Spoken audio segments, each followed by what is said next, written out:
हम हर बार गलत जगह पर प्रहार करते हैं। प्रहार जड़ पे करना हो तो हम सूखी पत्तियों को चुन करके उन्हें कुचलने का प्रयास करते हैं और उसमें हम अपनी भाषा का प्रयोग एकदम डिफेंसिव करते हैं। एकदम अभी अमित शाह जब पहलगांव गए तो उन्होंने कहा कि हम आतंकवाद के सामने झुकेंगे नहीं। ये कौन सी भाषा है भाई? भाषा तो ये होनी चाहिए थी कि हम आतंकवाद को 1 साल के भीतर भीतर जड़ मूल से उखाड़ करके फेंक देंगे। चलिए, इतने बड़े स्टेट का एक गृह मंत्री इतना भी साहस नहीं कर पाता है कि वो कांग्रेस की ही भाषा को बोरो करता है और कहता है कि देश जो है आतंकवाद के सामने नहीं झुकेगा। कौन कह रहा है झुकने के लिए? इस तरह के डिफेंसिव लैंग्वेज की क्या जरूरत है भाई? जैसे आप कहते हैं कि नक्सलवाद को हम उखाड़ के फेंक देंगे, गुंडागर्दी को हम उखाड़ करके फेंक देंगे। योगी आदित्यनाथ जिस प्रकार से गुंडागर्दी के खिलाफ उत्तर प्रदेश में गरजते हैं, उस प्रकार से कहना चाहिए कि बस अब और नहीं, गम के प्याले और नहीं, अब 1 साल के अंदर हम जम्मू कश्मीर से आतंकवाद को जड़ मूल समेत से उखाड़ करके फेंक देंगे, चाहे जो भी मेजर्स लेने पड़े। इस तरह की भाषा के प्रयोग की जगह एक तो उल्टी भाषा डिफेंस की और दूसरे भी खतरनाक भाषा कि हम जड़ को पहचान नहीं रहे हैं, फिर वो जो सूखी पत्तियां उस पेड़ से नीचे गिर पड़ी हैं उन्हें कुचल करके हम इस तरह का दावा कर रहे हैं कि आतंकवाद को कुचला जा सकता है। यानी जड़ है इस्लाम और हम हमला करना चाहते हैं पाकिस्तान पे। जड़ है कुरान और हम हमला करना चाहते हैं मिसगाइडेड यूथ जो टेररिस्ट बन रहे हैं। जड़ है कुरान और इस्लाम से निकली हुई शरीयत और हम हमला करना किस पे चाह रहे हैं? वहाँ के जनरल मुनीर पे हमला करना चाह रहे हैं। जड़ है इस्लाम की वो सोच जो किसी भी कीमत पर अन्य किसी को हमेशा एक जालिम ही समझती है। इसीलिए वो कहती है जिहाद फी सबीलिल्लाह, किताल फी सबीलिल्लाह। और हम हमला करना चाहते हैं उन टहनियों पर जिन टहनियों पर ऐसी आवाज़ें निकलती हैं जिन्हें हम इस्लाम से आइसोलेशन में देखते हैं।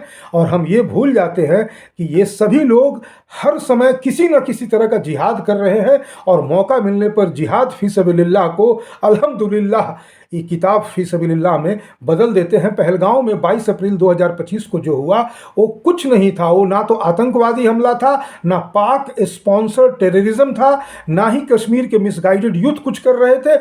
ये सब कुछ सिर्फ और सिर्फ इस्लाम का, एक तरह से कह ले कि एक इस्लाम की चिंगारी है जो बार बार विस्फोट के रूप में हमारे सामने आती है। इसीलिए सबसे पहले तो जड़ पे हमला करना होगा।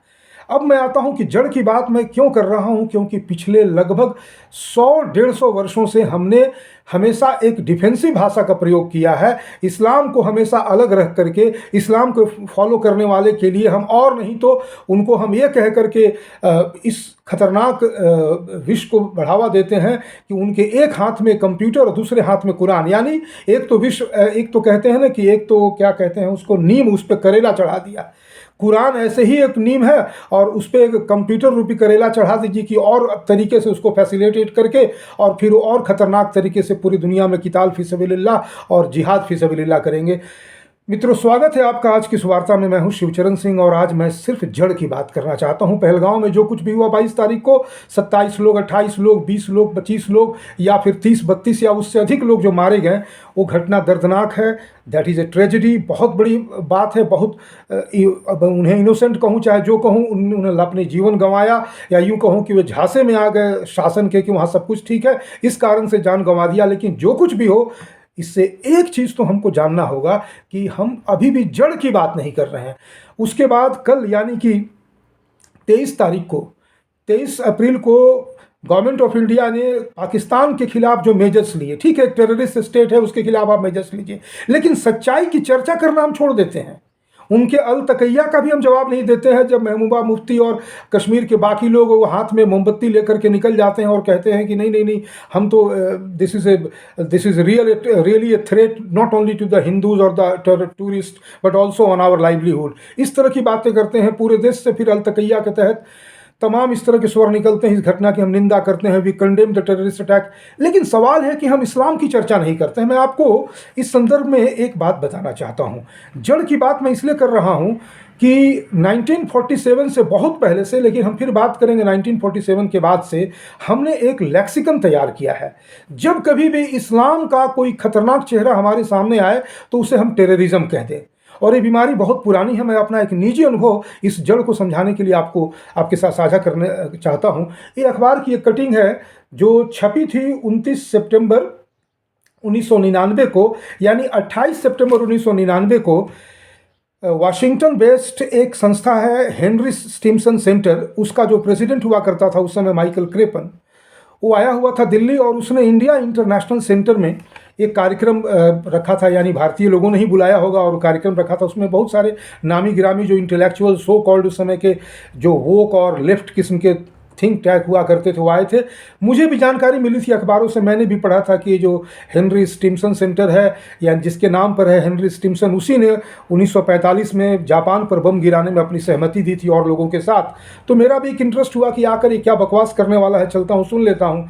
फिर वही बकवास हुआ। ये जो आपने इसमें देखा ना, लिखा हुआ है CBMs, यानी confidence building measures should go beyond मियर statement of intent. ये इशारा कर रहा है गवर्नमेंट ऑफ इंडिया की ओर कि गवर्नमेंट ऑफ इंडिया को कॉन्फिडेंस बिल्डिंग मेजर्स के लिए सिर्फ स्टेटमेंट इशू नहीं करना चाहिए, बल्कि रियली कुछ करना चाहिए जिससे कि जो कश्मीर के यूथ है, कश्मीर के जो मुसलमान हैं, वो शासन में विश्वास रखें और फिर सेपरेटिज्म को छोड़ दें। लाहौर, कराची, रावलपिंडी और इस्लामाबाद के साथ ढंग से वार्तालाप हो जिससे कि वहाँ के लोग भी भारत को अपना माने और एक ट्रस्ट बिल्डिंग का प्रोग्राम शुरू हो। और इस तरह से तमाम तरह से वो एक तरह कह लें कि वो एक तरह से वो उस पर पर्दा डाल रहा था इस्लाम पर। उसका भाषण बहुत उबाऊ था, फिर भी मैंने सुना, क्योंकि उसके बाद एक इंटरैक्टिव सेशन था जिसमें सबसे पहले मैंने हाथ उठाकर ये कहना चाहा, भाई मुझे बोलने दो। 3 बार 4 बार बाकी लोग बोलते रहे, मुझे बोलने नहीं दिया गया। उसमें बड़े बड़े लोग थे, उसमें हिंदुस्तान टाइम्स के संपादक एच के दुआ बैठे थे, आज जो कांग्रेस का राहुल गांधी का ट्विटर है जयराम रमेश, वो भी बैठा हुआ था। उस सभी लोग उस समय वो इंडिया टुडे में कॉलम लिखा करता था। किसी ने ये नहीं कहा कि भैया एक अननोन चेहरा है, इसे बोलने दो। तब श्रीनगर बेस्ड किसी अखबार के संपादक ने कहा कि let that young man speak, और मैंने जो कहा था एग्जैक्टली मैं उस भाषा को यहाँ रेप्लिकेट कर रहा हूँ। मैंने यही कहा कि आप सभी लोग, you are barking the wrong tree. Islam is the real problem, not Pakistan. Neither the Kashmiri misguided youth nor even the so called groups of Musalmans. Real problem is Islam which stems from Quran, Hadith and Shariat। लेकिन इतना सुनना था कि मेरी तरफ सबों ने एकदम आंखें लाल लाल करके इस इंटेंशन से देखा कि यू आर स्प्रेडिंग इस्लामोफोबिया। और फिर जब ये बारी आई संचालन करने वालों की कि भाई माइकल क्रेपन को कहा जाए कि आप इस पे अपनी कुछ बात कहिए, तो उसने कहा कि नहीं, I don't need to speak. जैसे उसने कहा I don't need to speak, मैं वहाँ से भागा और I slammed the door behind me. फिर आगे जो कुछ भी हुआ, कटिंग दूसरे दिन अखबार में मैंने देखा और फिर उसको रख लिया। संजोग यही था कि अलग अलग तरह से रेफरेंस में मेरे लिखने पढ़ने के काम आता रहा, इसलिए मैंने आज तक रखा हुआ है और इसीलिए आज मैं आपके साथ इसको साझा भी कर रहा हूँ। ये समस्या उसी से, उसके बाद 9/11 हुआ था अमेरिका में, तब उनको समझ में आया थोड़ी देर के लिए कि ये इस्लामोफोबिया नहीं, बल्कि ये सही में इस्लामिक थ्रेट है। फोबिया नहीं है इस्लाम, यानी झूठा डर नहीं है। Islam is a real threat and a real fear. लेकिन फिर उसके बाद वो भाषा भूल जाते हैं और आज इस्लामोफोब होना जो है एक क्राइम माना जाता है, इंटेलेक्चुअल क्राइम माना जाता है। आज भी हम वही कर रहे हैं। हम इस्लामोफोबिया की आड़ में इस्लाम को क्लीन चिट देते चले जा रहे हैं और हम उसका कॉस्ट जो है इस तरह से, मैं बार बार एक ही बात कहना चाह रहा हूँ कि हम सभी एक तरह के एमनेशिया में सो रहे हैं, एक ignorance we are taking ignorance as our bliss, और आराम से सो रहे हैं। जब कभी कोई बात करेगा, देखो इस्लाम में ये है, कुरान में ये है, हदीस में ये चीज़ें लिखी है, और इस तरह से शरीयत ऐसे निकल के आता है, वक्फ ऐसे है वैसे है, तो अब तो थोड़ा बहुत कह सकते हैं कि we are having a kind of consensus, we are having a kind of unanimity over all this things. लेकिन आज से पहले क्या था, जैसे ही आपने इस्लाम की बात की, जैसे ही आपने कुरान हदीस की, तो who are you to interfere into somebody else's religious activities and rituals. वो रिलीजन है नहीं। मुहम्मद जो था वो एक छटा हुआ गुंडा था। छटे हुए गुंडे ने अपना एक ग्रुप बनाया, उसे कलेक्टिव और सोशल सैंक्शन देने के लिए एक कॉन्विक्शन का निर्माण किया कि देखो भाई, वी आर क्रिएटिंग ए मजहब, we are creating an order. और उस ऑर्डर को हमने क्या कह दिया, उसे अब तो सबसे वर्स्ट क्या है, उसे हम कभी कभी गलती से हम सभी धर्मों के लोग की आड़ में उसे धर्म भी कह देते हैं। अरे मजहब तक तो फिर भी सीमित रहता है तो कोई बात नहीं थी, लेकिन मजहब को धर्म कह देते हैं और समस्या वहीं से निकल के आती है। नहीं तो वहाँ पर जितने लोग थे, मेल थे, उनको ये कहना कि तुम अपना नाम बताओ, अगर तुम हिंदू हो तो मारे जाओगे, मुसलमान हो तो कलमा पढ़ो, और उसके बाद तुम्हारा और भी तरह से हम आइडेंटिफिकेशन करके ये तय करेंगे कि तुम रियली मुस्लिम हो कि नहीं हो, और तब उन्हें मारेंगे, और मार भी दिया। आखिर जब टेररिस्ट होते हैं, उनका कोई डिमांड होता, कोई और उनका पर्पस होता, तो फिर ऐसे ही भून देते सबको। अब सिलेक्टिव किलिंग भी कर रहे हैं, और उसका पर्पस, अगर वो किसी मुसलमान को भी मारते हैं तो फिर वो इसलिए नहीं मारते कि वो मुसलमान है, बल्कि वो इसलिए मारते हैं कि ये मुसलमान तो है कहने के लिए, लेकिन ये जो है हिंदुओं का हिमायती है, सेकुलर वादी बनता है, या फिर हमको सपोर्ट नहीं करता है।